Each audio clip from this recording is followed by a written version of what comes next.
Pick that up, sweetheart. That is what Dr. Caldwell said 48 minutes before a former enemy combatant would walk through St. Michael's doors and destroy everything he'd built. Megan O'Brien moves through the graveyard shift at St. Michael's in Atlanta with the quiet efficiency of someone trying to disappear. The fluorescent lights hum overhead like a beehive made of electricity, casting everything in that particular shade of white that makes 3 a.m. feel like another planet entirely. She checks vitals on the second floor, BP, pulse, O2 saturation, her hand steady as surgical steel despite the tremor that only shows when she thinks no one is watching. 2 weeks into this job. 14 days of graveyard shifts that no one else wanted, double shifts that she volunteered for, and questions about redundant tests that made the billing department very, very uncomfortable. In her locker downstairs, locked behind a combination she changes weekly, sits a pair of worn combat boots wrapped in plastic. The leather is cracked and stained, sand from Fallujah still embedded in the laces despite 17 years of trying to wash it out. She won't throw them away. She can't. They're the only physical evidence of the woman she used to be, the only proof that Master Chief Petty Officer Megan O'Brien existed at all. The official records say she's dead. The classified operation that extracted 12 wounded soldiers through enemy fire under cover of darkness officially never happened. The Pentagon paperwork that ordered her to bury that identity is locked in a safe deposit box in a bank she visits once a year, always on a different date, always wearing glasses and a hat she never wears anywhere else. St. Michael's Hospital, Atlanta spread across 4 city blocks, a labyrinth of corridors and antiseptic smells that had become her new world. Room 347. That's where she stops on her 3rd night, her hand hesitating on the doorframe as she reviews the chart one final time. Marcus Chen. Special Forces veteran. Paralyzed from T6 spinal injury sustained during combat operations. The chart says morphine drip, continuous cardiac monitoring, PT scheduled for 9 a.m. What the chart doesn't say is that someone carved her full name into his arm in military stencil font while she was dragging him 2 miles through enemy fire, his blood soaking through her uniform, his weight against her shoulder as she counted her steps and didn't count the rounds hitting the street around them. She pushes the door open. The room smells like saline solution and the particular staleness of hospital air that's been recycled 10,000 times. The heart monitor beeps its steady rhythm, 72 beats per minute, healthy sinus rhythm, the sound of a man still fighting. Marcus lies in the hospital bed with his eyes half closed, pupils dilated from the morphine drip running into his left arm. His right arm rests on top of the blanket, exposed. Megan's eyes move to his bicep, and there it is. Black ink. Her full name. The letters are precise, military-grade precision, the kind of work that takes a specialist and a very specific request. She touches the scar on her own shoulder without thinking, the exit wound from Fallujah, smooth and slightly raised, a permanent reminder of the round that missed her spine by 3 millimeters. Marcus's eyes don't focus on her. The morphine has him somewhere far away, somewhere easier than a hospital bed in Atlanta. She adjusts his foot drip with the kind of clinical efficiency that would make anyone watching think she was simply doing her job. 12 years of active duty, 3 tours of the Middle East, 2 Purple Hearts, none of it visible. None of it readable in the way she moves or the way she speaks. Just another nurse, tired on the graveyard shift, checking on another paralyzed veteran.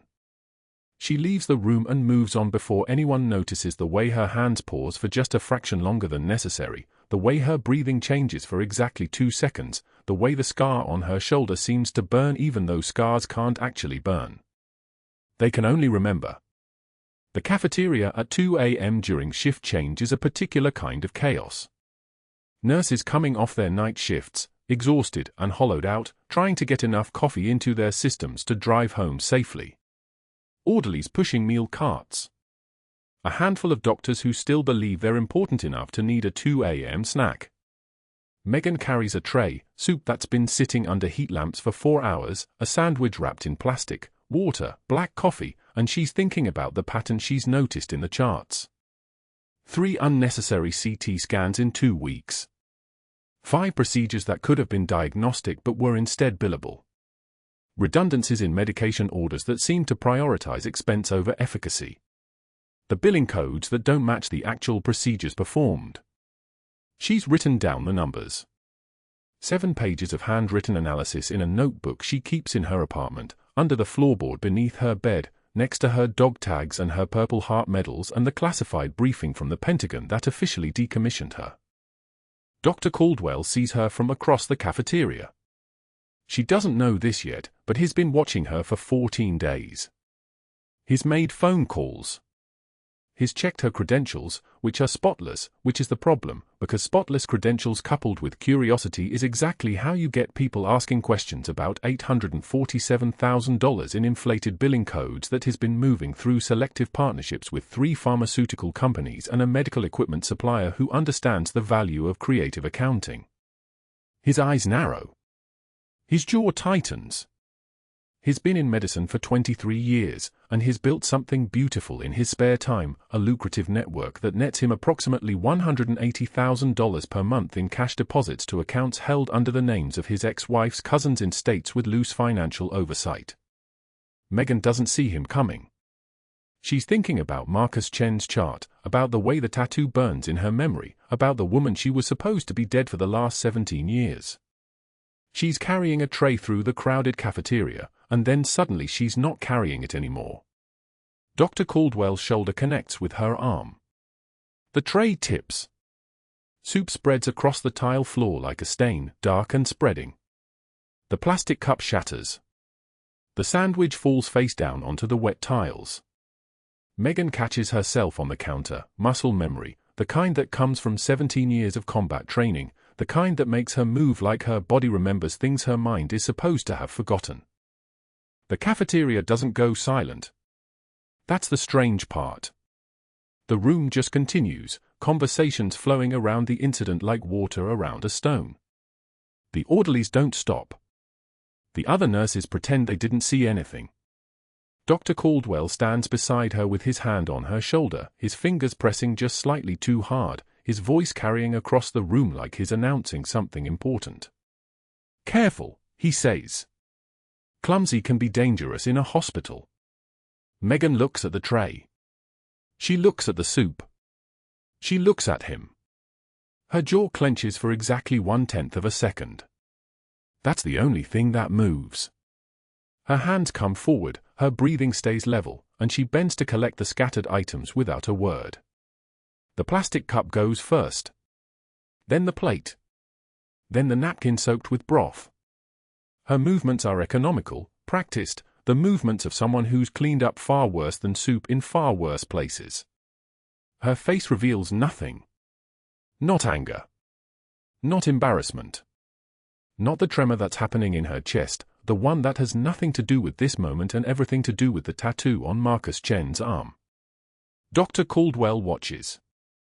She can feel the weight of his attention like a physical pressure, like the moment before an IED detonates, like the fraction of a second when everything is about to change but hasn't yet. He's testing her. She understands this without being told. He's watching to see if she'll flinch, if she'll cry, if she'll say something that gives him leverage. He's building something in his mind, a narrative about who she is, what she can be pushed to do, how far she'll tolerate before she breaks. She finishes collecting the pieces. The tile is still wet. She straightens, still without speaking, and walks toward the trash bin with the broken pieces of her 2 a.m. meal held in her hands. That's when the voice comes. It comes from behind her, loud enough to echo in the cafeteria, loud enough to make sure everyone hears it. "Wait." She stops. 1 foot forward. 1 foot back.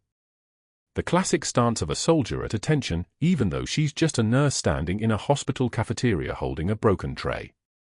Dr. Caldwell approaches her with a patient chart in his hand. His fingers are wrapped around it like it's a weapon, and in a way it is. Everything is a weapon if you use it correctly. He drops the chart at her feet. The papers scatter. Patient information, test results, billing codes, prescription histories, all of it spreading across the wet tile floor. "Pick that up, sweetheart." The words hang in the air like a challenge. Like a test. Like a moment that will define something about her if she lets it. Megan looks at the chart. She looks at him. Her breathing doesn't change. Her heart rate, if anyone had monitors on her, would be exactly 74 beats per minute, elevated but controlled, the resting heart rate of someone trained to stay calm while everything around them falls apart. She's been called sweetheart by worse people in worse places. She's been humiliated on a scale that this man couldn't comprehend with his 23 years of medicine and his network of billing schemes and his fundamental misunderstanding of what a person is capable of enduring. She bends. She collects the papers with the same methodical efficiency she used for the soup. The pages are wet. Some of them stick together. She separates them with precision, her hands completely steady, her face a mask of neutral professionalism. The other nurses in the cafeteria have gone very quiet now. They're watching. They've understood something has shifted. Dr. Caldwell has made a public declaration. He's drawn a line. He's watching to see if she'll step across it or if she'll submit. She straightens with the papers in her hands. She walks the chart to the trash bin. She drops it in. She turns back around, and her eyes meet his for exactly 2 seconds. Nothing in those eyes suggests she's about to quit. Nothing suggests that what just happened was effective. But something in those eyes suggests that Dr. Caldwell should be very, very careful about what he's started, because he doesn't actually know who he's dealing with, and the moment he finds out will be the moment everything he's built comes down like a building demolished from the foundation up. He smiles. He shouldn't have. From across the cafeteria, several of the attending physicians are watching this interaction. Dr. Caldwell raises his voice, addresses them directly, his tone congratulatory, almost jovial. "Gentlemen, I'm making a wager. $1,000 says our new nurse doesn't last a week. Any takers?" 2 of them laugh. One of them nods. Money changes hands on a verbal agreement that everyone will remember later when the security footage gets requested and the legal team gets involved and everything that Dr. Caldwell built starts to crumble. A wager. A public bet. A declaration that she's someone worth betting against, someone worth testing, someone he's already decided is disposable. Megan walks back to the nurse's station. She doesn't speak. She doesn't react. She simply moves through the rest of her shift with the same quiet efficiency she brought to the first moment she walked through St. Michael's doors. The shift ends at 6 a.m. She clocks out. She walks to her car in the parking lot as the sun comes up over Atlanta, painting the sky the color of old bruises. And then she does what she does every single day, she drives home, and she doesn't let anyone see her tremble. But that wasn't the worst part. The tremor stays locked inside her chest as she drives through the pre-dawn darkness, her knuckles white against the steering wheel. The radio plays something generic. She turns it off. By the time she arrives for her 2100 shift, her hands are steady again. Muscle memory. Training. The ability to separate what you feel from what you do, that was the real skill they taught in Fallujah, long before the Navy taught it officially. St. Michael's Hospital at night moves like a sleeping animal, all shallow breathing and dim corridors. The fluorescent lights hum their permanent drone overhead. Megan changes into her scrubs in the locker room, hanging her street clothes in the narrow metal space beside her locker, where a pair of worn combat boots sits on the shelf below, salt-stained, laces tied in a knot she hasn't untied in 7 years. The boots. She doesn't look at them. Not tonight. The graveyard shift is a different world than day shift. Fewer attending physicians. Skeleton crew of nurses. Residents half asleep in the call rooms. The patients sleep, mostly, and the ones who don't sleep stare at ceilings with the particular exhaustion that only hospitals breed. Megan moves through the first 3 hours checking vitals, hanging for bags, documenting the small mercies of the night shift, a blood pressure that stabilizes, an oxygen saturation that climbs, a patient who finally stops crying and sleeps. At 0200 hours, during the shift change briefing, she catches the mention of Marcus Chen's name in passing. Room for 12. Cardiac monitoring. That's all. She doesn't ask questions. Questions draw attention. Attention draws scrutiny. But her hands remember things her mind tries to forget, and those hands know something about the way vital signs tell stories that doctors trained to read a chart's surface never quite understand. She finishes her assigned rounds at 0315 and takes her break at one of the small tables in the staff lounge, the room smelling like burnt coffee and whatever someone microwaved an hour ago. The chart she pulls up is electronic, Marcus Chen's file, available to any nurse with access. His vitals for the past 72 hours scroll across the screen like a warning written in numbers. 144 BPM resting heart rate. Blood pressure trending downward. Respiratory rate climbing. The numbers paint a picture that wouldn't make sense to someone just passing through his room, checking boxes on a form. But to someone trained to read the language of bodies under stress, under threat, under conditions where every heartbeat is data and every breath is a decision to keep living, the picture is unmistakable. Jugular vein distension. Muffled heart sounds from the documentation. Decreasing blood pressure over 3 consecutive days. The words sit on the screen like a diagnosis waiting to be spoken aloud by someone brave enough to speak it. She knows what this is. She's seen it before. Not in a classroom, not in a textbook, but in the field, in dust and smoke and the particular desperation of a body that knows it's dying but hasn't told the mind yet. Pericardial effusion. Fluid pressing against the heart sac. If it progresses, if no one intervenes, it becomes cardiac tamponade. The heart gets squeezed. The pressure builds. The output drops. The patient codes. Megan photographs the vital signs with her phone, a quick, practice motion, the kind of thing someone does without thinking about whether it's protocol or not, and tucks the device back into her scrub pocket. Then she closes the chart. Then she opens it again. Then she closes it. The coffee in her cup has gone cold. She doesn't taste it when she drinks it. By 04:30, when she finally walks into Marcus Chen's room for her own assessment, the morning light is just beginning to thin the darkness at the hospital windows. The machine keeping track of his heart rate beeps its steady rhythm, elevated, but steady. She doesn't use the automatic blood pressure cuff. She wraps the manual cuff around his arm the way she was trained, the old way, the way that requires you to actually listen instead of trusting a machine to tell you what's happening. The systolic pressure is lower than it was yesterday. 3 points lower. The diastolic is higher. His pulse is thready, weak, the kind of pulse that tells you the body is rationing. The skin over his wrist is cool. She presses the stethoscope against his chest and closes her eyes and listens not just to where the heart sounds should be loud but to where they're muffled, where the sound gets swallowed by something else, fluid, pressure, time running out. She documents everything. Megan's fingers move across the keyboard with the precision of someone entering testimony, because that's what documentation is, testimony. Evidence. The only thing that survives when memory fails or gets challenged or someone decides the inconvenient parts don't matter. It's during rounds at 0800 when she finds Drive Caldwell in the main hallway, moving from patient room to patient room with the casual authority of someone who has never had to question his own judgment.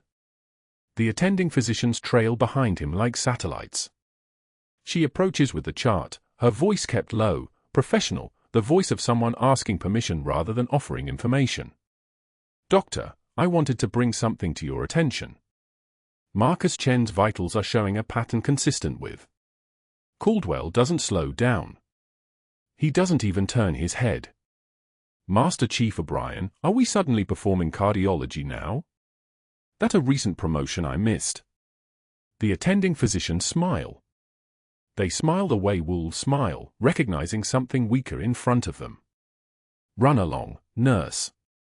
Let the doctors practice medicine." The hallway smells like antiseptic and the particular staleness of recirculated air. Her jaw clenches for exactly 2 seconds. Then it unclenches. She nods once and withdraws, the chart still in her hands, the information still unheard, the warning still unissued. She's learned the lesson he's teaching her, her observations don't matter here. Her experience doesn't matter here. She is, in this place, categorically not a threat that requires attention. What she doesn't know yet is that she's about to become one. That afternoon, after her rounds, she discovers something else in the billing records. An access violation that she wasn't supposed to have. She has, though, because her credentials from another lifetime still recognize her name in systems that no one bothers to update, reveals the pattern underneath.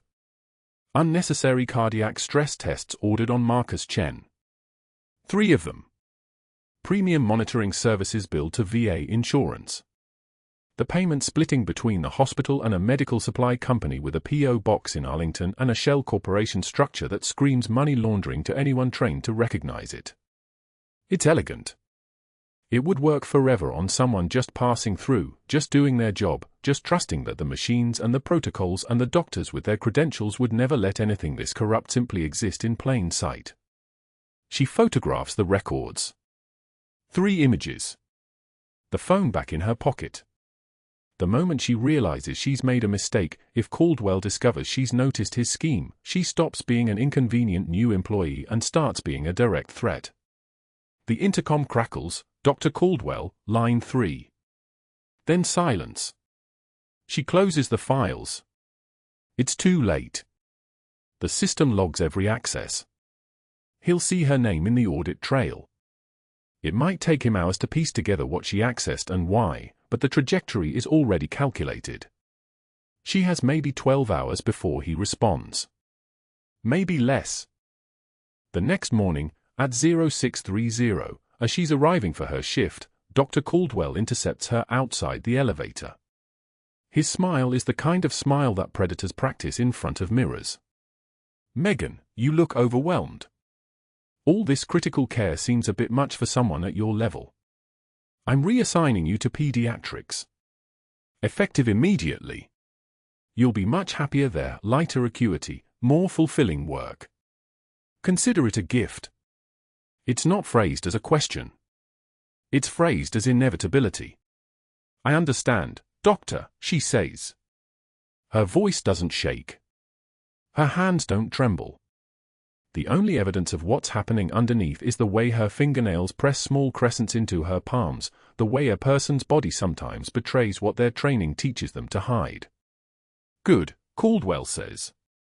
"Pediatrics, Wing B. That's all." He walks away. She stands in front of the elevator. The doors slide open. The doors slide closed. 3 hours from now, she'll be pushing a cart of supplies down corridors she's never seen before, on a floor where no one knows her name, assigned away from Marcus Chen's room exactly when he needs someone who can read the language his body is speaking. Caldwell is competent. That's what makes this moment so dangerous. He didn't panic. He didn't yell. He simply, with absolute precision, removed her from the board. And now, as she walks toward the pediatrics wing, she understands something that only comes with experience: the quiet removal is always more effective than the rage. The strategic move is always more dangerous than the emotional one. The pediatrics wing smells like artificial cherry and desperation. A 6-year-old girl with leukemia sleeps fitfully 3 rooms down. Megan checks her vitals on the hour, blood pressure stable, oxygen saturation climbing slowly, and the routine of it settles into her like muscle memory. Charts, vital signs, the soft beep of monitors counting down to either recovery or surrender. She's done this 1,000 times. Different uniforms. Same stakes. Same weight. Her phone buzzes at 4:53 a.m. A specific alert. Marcus Chen. Heart rate 140 BPM and climbing. She doesn't read it twice. She moves. The phone gets dropped on the desk. The clipboard gets left on a chair. Her feet know the way before her mind catches up. 3 halls, turn left at the nurse's station, stairs faster than the elevator, her hand sliding along the cold aluminum railing. The hallway is empty except for the night shift skeleton crew, and nobody looks twice when a nurse moves with purpose. Purpose is the camouflage. Purpose is the lie that says everything is supposed to happen exactly like this. She reaches his floor at 4:51 a.m. The unit clerk doesn't even glance up from her screen. Marcus's room is still dark. His monitor glows in the corner like a small green sun, and the rhythm on the screen is wrong, rapid, irregular, the spikes coming too fast, each one a tiny rebellion. She can see him from the doorway. His jaw is clenched. His skin has a grey quality that hospitals don't usually show on visitors' days. His eyes are still half clouded with morphine, but his body knows something is wrong. The body always knows first.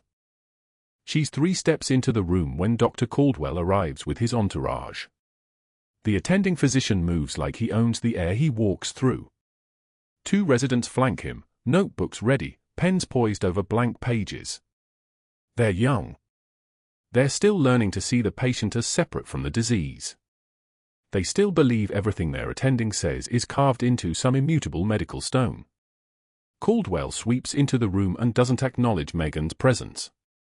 That's the strategy. Make her invisible. Make her erasable. Interesting presentation, Caldwell says, his voice smooth as a lawyer's opening statement. He doesn't look at the monitor. Doesn't touch the patient. Doesn't do the basic work of examination. Tachycardia. Likely anxiety response. We're seeing more of this post-injury. The mind catastrophizes what the body cannot move. Megan's jaw clench is visible only because the light catches it at exactly the right angle. Marcus's lips are starting to turn color. Not red. Worse. A grayish blue that says the blood isn't moving where it needs to move. His breathing is shallow, rapid, desperate gasping that sounds like he's drowning in dry air. Jugular veins bulge in his neck like cables straining under impossible weight. His blood pressure, visible on the monitor, drops as she watches, 88/52. 85/50. 82/48. Doctor, she says. Her voice is steady as a laser. Cardiac tamponade. Muffled heart sounds. Beck's triad. He needs immediate. Caldwell turns. Slowly. Like she's a minor inconvenience he's suddenly remembered how to hate. You were reassigned, Nurse O'Brien. Leave this room now or I'll call security. It isn't a request. It's a command delivered with such casual certainty that for just one moment, one fragment of a second, she sees herself leaving. She sees the path. Exit left, down the hall, back to pediatrics, back to her assigned station, back to the life where she's manageable and harmless and watching from a distance while people die because she followed the protocol. The moment passes. It always does. Marcus's eyes flutter open. They lock onto hers. And in them, even clouded by morphine, even drowning in cardiac collapse, is something that says he knows her. Not consciously. Not in the way that would make sense. But somewhere in the brainstem, in the amygdala, in whatever part of the brain remembers the woman who carried you 2 miles through enemy fire while your blood pooled on her uniform, he knows. She moves. Caldwell's back is to her now. He's instructing a resident to prepare sedatives. He's already decided the narrative. Anxiety. Treat the anxiety. Sedate the patient. The billing code support this diagnosis. The fraud network supports this diagnosis. The only thing that doesn't support it is the truth, and the truth has never stopped him before. Megan reaches the crash cart in 3 strides.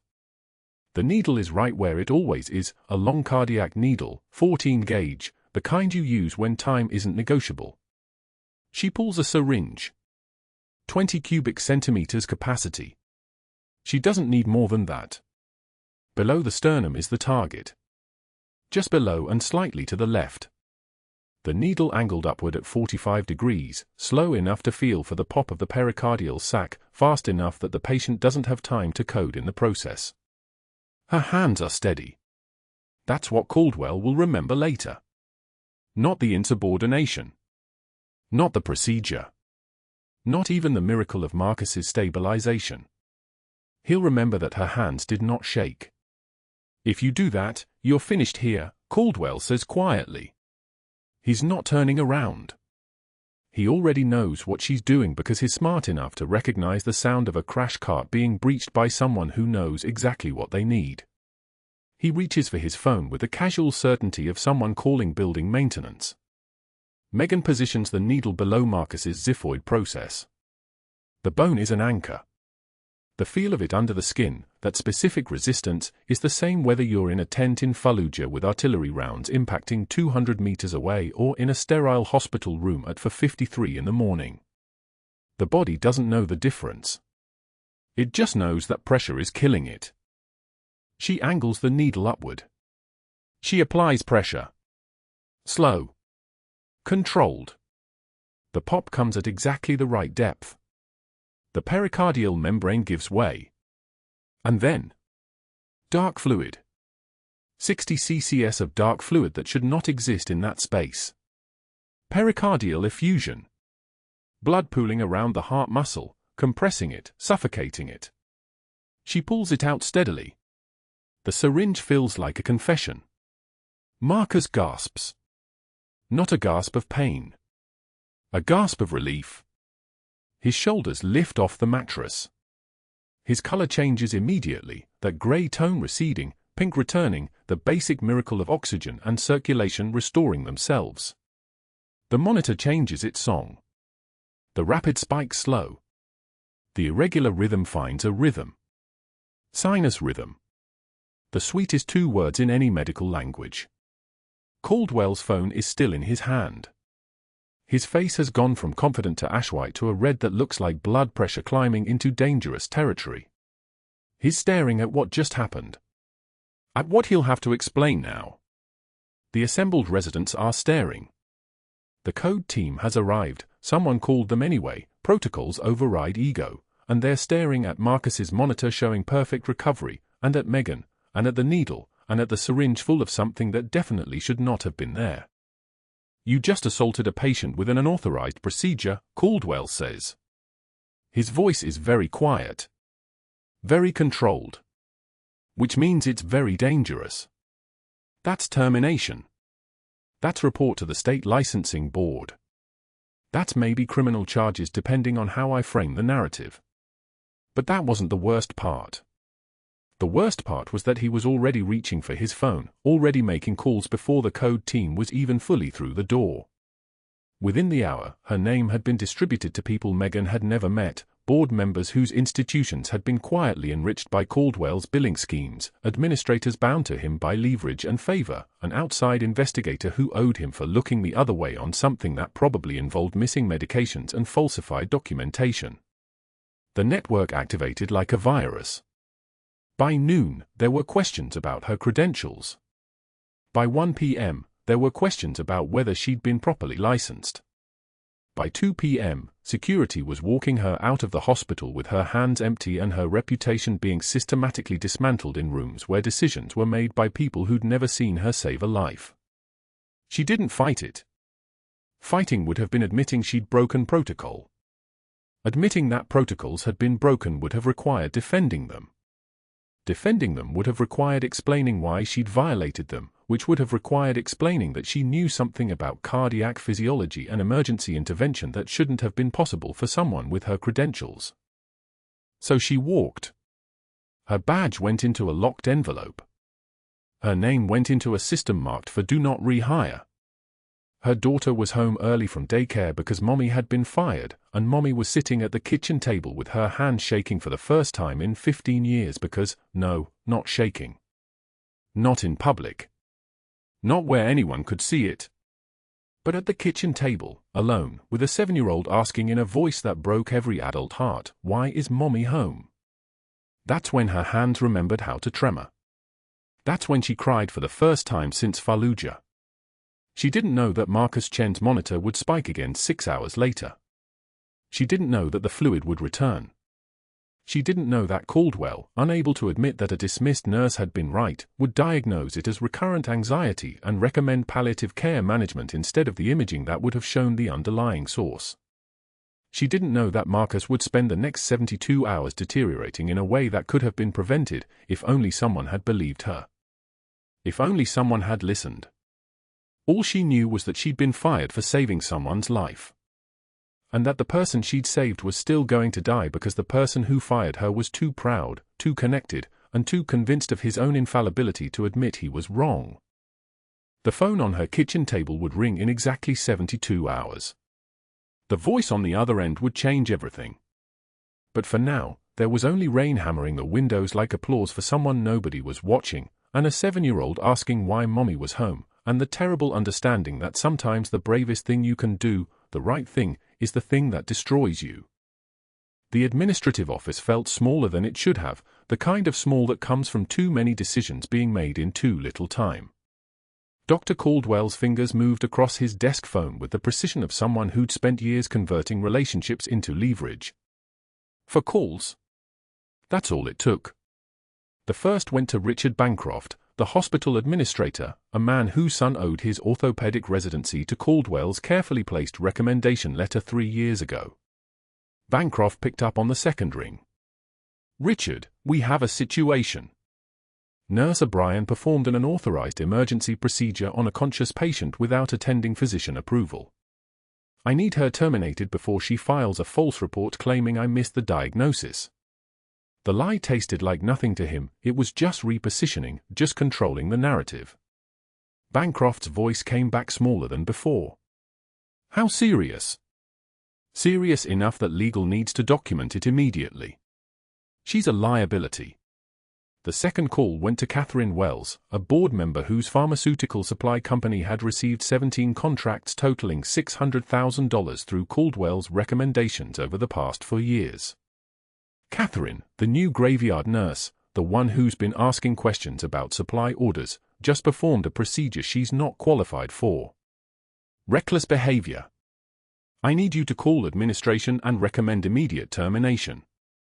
Make it sound administrative, not personal. Wells didn't ask questions. She'd learned not to. The third call was to State Nursing Board investigator Thomas Patel, a man who'd needed Caldwell's testimony to win a malpractice case 5 years ago, testimony that had been meticulously honest and incredibly convenient. "Tom, I need a favor. Urgent inquiry into a nurse's credentials. Megan O'Brien, just started here 2 weeks ago. I'm concerned about her qualifications and her judgment in a critical situation." Patel's response came like a reflex. "I can have someone there by end of business." The fourth call was to his legal team, a crisp 30-second conversation that set the machinery in motion. Within 20 minutes, the hospital's risk management department had been contacted. Within 40 minutes, the termination letter was being drafted. Within 55 minutes, the administrator had called security. Caldwell watched from the corner of the break room as Derek Morrison, the security guard, received his instructions. He saw the shift in Derek's posture, the retired Marine who'd hired on 3 years ago and never questioned hospital policy, following orders like he always did. At 11:36 a.m., they came for her. 2 security officers.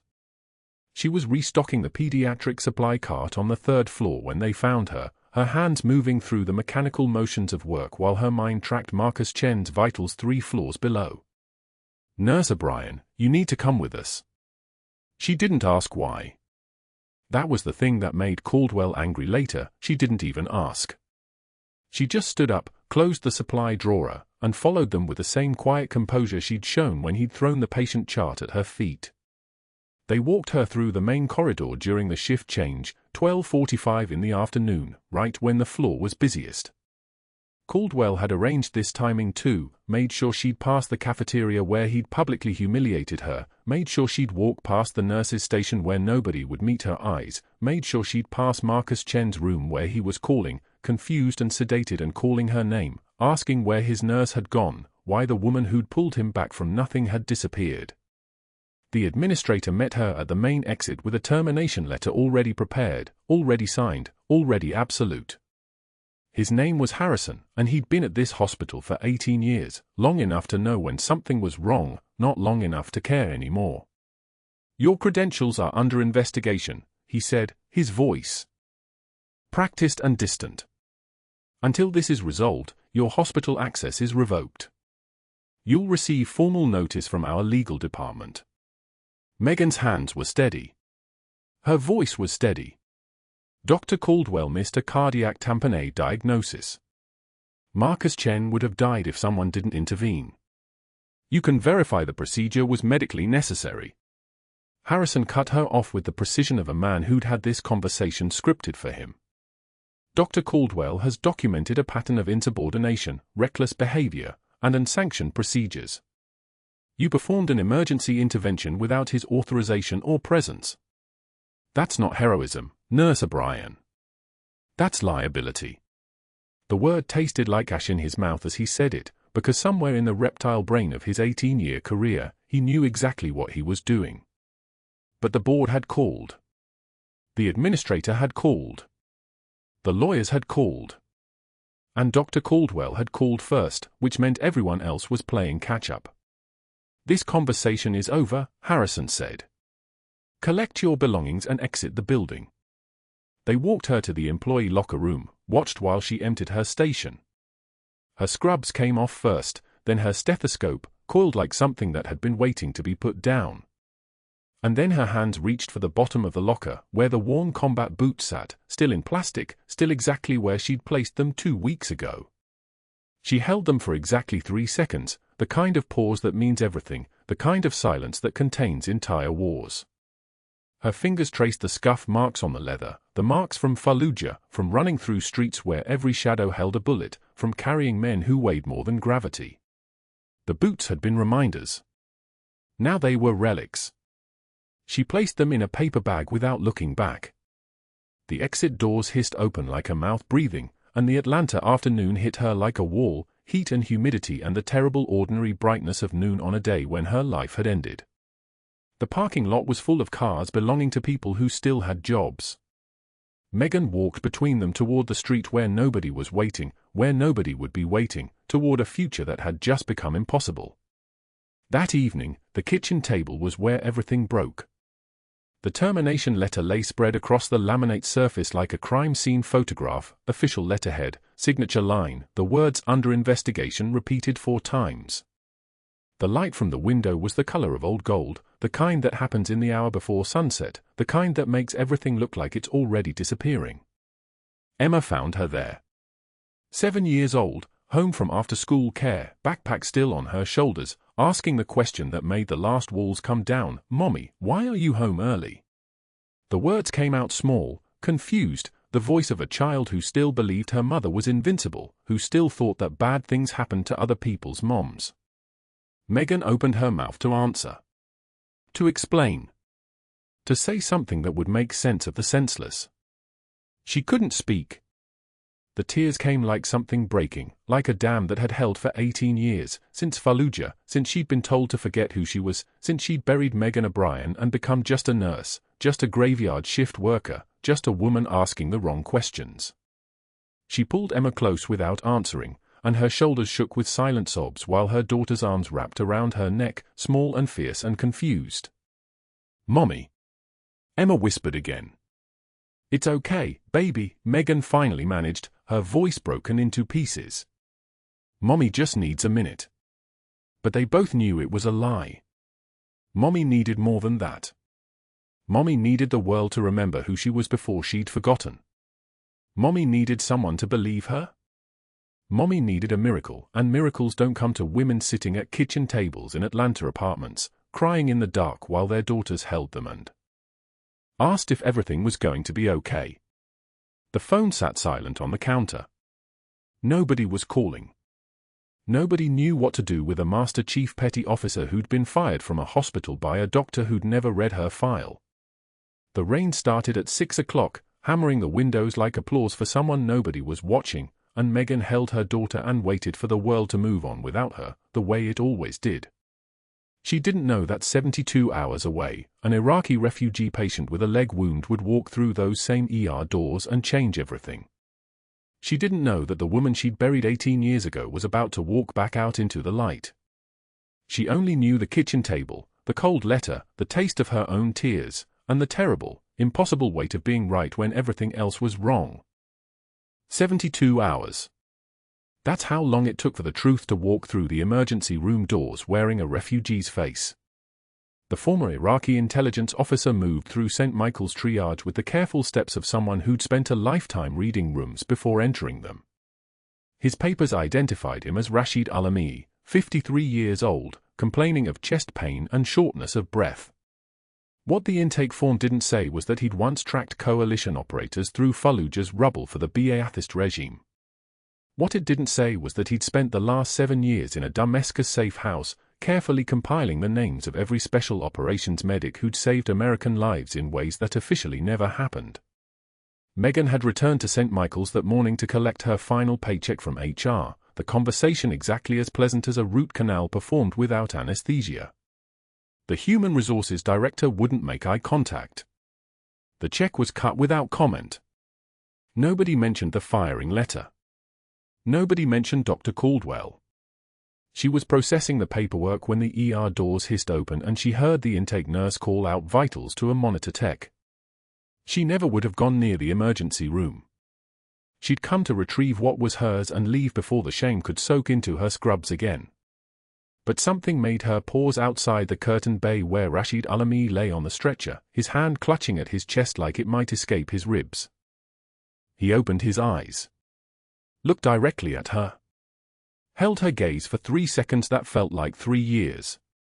Phantom. His voice was barely a whisper. A name nobody had called her in 7 years. A name only 6 people in the world knew. A call sign from an operation so classified that the official record listed her unit as training in Nevada while they were actually operating in Jolon District. You're alive. The monitor beeped. Once. Twice. The fluorescent lights hummed their endless mechanical lament above them. Megan's hands didn't shake. Her jaw didn't clench. She simply stood there in her civilian clothes, holding a manila envelope with her life's paycheck inside, and let herself be recognized by a ghost from Fallujah. You shouldn't be here, she said quietly. 10 words. Exactly 10. Neither should you. But here we are. The security guard who'd worked St. Michael's for 19 years, a retired Marine who'd done 2 tours himself, happened to walk past the open curtain at that exact moment. His eyes landed on Megan's face. Then on Rashid Alami, who was still staring at her with the intensity of someone who'd been given a second chance to speak to the dead. The retired Marine's posture shifted. His shoulders went back. His chin came up. His hand moved to his chest in a position that wasn't quite a salute but carried the weight of one. When he spoke, his voice cut through the emergency room noise like a blade through water. Master Chief Petty Officer on deck. That's all it took. For words. A voice that carried the authority of someone who'd worn the same uniform she wore under her scrubs. The ER stopped. Actually stopped. Nurses mid-stride froze. Doctors mid-sentence trailed off. The sound of their collective attention shifting was like wind pressure changing before a storm. Within 90 seconds, a Marine general walked through the St. Michael's emergency room entrance wearing dress blues with a collar full of stars and a folder thick enough to contain a lifetime. His name was James Mercer. He'd commanded the 3rd Battalion, 5th Marines, a dark horse, during Operation Silent Guardian. He'd been waiting 7 years for this moment, briefed that there was a chance, just a chance, that Master Chief Petty Officer Megan O'Brien was alive and working in Atlanta under a civilian name. The folder he carried contained her service record. 6 pages of commendations. Each one read aloud so every person in the emergency room heard it. Bronze Star for Tactical Excellence Under Fire, General Mercer said, his voice formal and precise. The room held its breath. Silver Star for Extraordinary Heroism in Combat Operations. He paused. Let that sink in. 2 Purple Hearts. 1 from shrapnel. 1 from a gunshot wound to the shoulder that she treated herself while continuing the mission. Another pause. The weight of that sitting heavy. And a Navy Cross. Awarded for the classified extraction of 12 American personnel, including Marcus Chen, the Special Forces sergeant currently recovering in this hospital's ICU, from hostile territory in Jolon District during Operation Silent Guardian. Extraction distance, 2 miles. Enemy contact, continuous. Blood loss, critical. and Master Chief O'Brien carried Sergeant Chen the entire distance through active fire while maintaining tactical awareness and returning fire with her free hand. The words hung in the sterile air of the emergency room like they'd been written in light. Marcus Chen had been in radiology when the commotion started. He'd heard his name called out in a way that made orderlies straighten up and visitors stop mid-conversation. His nurse had wheeled him toward the emergency room, toward the voice that was reading his life story aloud like testimony being given before God. He saw her before she saw him. Saw the manila envelope still in her hands. Saw the way her shoulders had straightened now that her name was being spoken aloud. Saw the woman who'd been a ghost in his morphine-addled memories finally becoming real. When their eyes met, something broke open in him like a dam giving way. 12 months of confusion, 12 months of fragmented memories and syringes full of doubt and dreams he couldn't quite grasp, all of it suddenly crystallized into a single moment of absolute clarity. She'd carried him 2 miles. Through fire that sounded like hell opening its mouth. He reached for her hand. His palm was warm. His grip was stronger than it should have been for a man who hadn't walked in a year. When he spoke, his voice cracked on every syllable like his throat was learning language for the first time. You came back for me. You came back through Fallujah and you carried me and you were bleeding and you didn't let go. You didn't, he couldn't finish. His face collapsed into tears the way a building collapses when its supports are removed. They said you were dead. They said you died getting us out. I'm here, Megan said. Her voice was level. Steady. The voice of someone who'd walked through fire and come out the other side. I'm here now. General Mercer turned to face Dr. Caldwell, who'd appeared at the ER entrance in his white coat like he owned the very air he breathed. The doctor's face had gone pale. His hands were at his sides, palms open, empty, the gesture of a man who suddenly understood that every advantage he'd ever possessed had just evaporated like morning fog. The general's voice was conversational. Almost bored. Dr. Caldwell. You're fired, effective immediately. Your privileges at St. Michael's and every other facility in Georgia are suspended pending federal investigation. Your billing practices are being reviewed by the Department of Defense, the FBI, and the Georgia Medical Board. News cameras are setting up in the hospital lobby right now to document the beginning of that investigation. He didn't wait for a response. He simply nodded to the security guard, who moved toward Dr. Caldwell with a kind of purposeful stride that didn't invite negotiation. The emergency room nurses watched him go. The same nurses who'd laughed when he'd thrown a tray from Megan's hands. The same nurses who'd whispered about his bet that she'd quit within a week. The same nurses who'd been afraid to speak up about the unnecessary procedures and the redundant tests and the way he'd look at certain patients and smile like he was calculating profit margins. None of them looked away now. Outside, the Atlanta afternoon was hot enough to shimmer off the parking lot pavement. Somewhere in the city, federal agents were opening sealed warrants. Somewhere else, a medical supply company was preparing to flip, trading documentation of kickback schemes for reduced charges. Board members who'd supported Dr. Caldwell were reaching for their phones to issue carefully worded press releases about their deep concern regarding allegations. The hospital administrator who'd signed Megan's termination letter was already updating his resume, knowing his career at St. Michael's had just ended the moment a Marine general walked through those doors. But inside the emergency room, there was only silence. The kind of silence that falls when the world realizes it's been fundamentally wrong about someone. The kind of silence that precedes everything changing. Megan O'Brien stood in the middle of St. Michael's emergency room, still holding her manila envelope, finally visible. Don't forget to like and subscribe so you never miss another story like this one. And in the comments below, share your story. Do you know a hero like Megan? Someone who's been overlooked, underestimated, or forced to hide who they really are. Because in every workplace, in every community, there are people like this. People quietly carrying gifts we can't see. People who deserve to be recognized not just for what they accomplished, but for who they've always been. Thanks for watching, and we'll see you in the next one.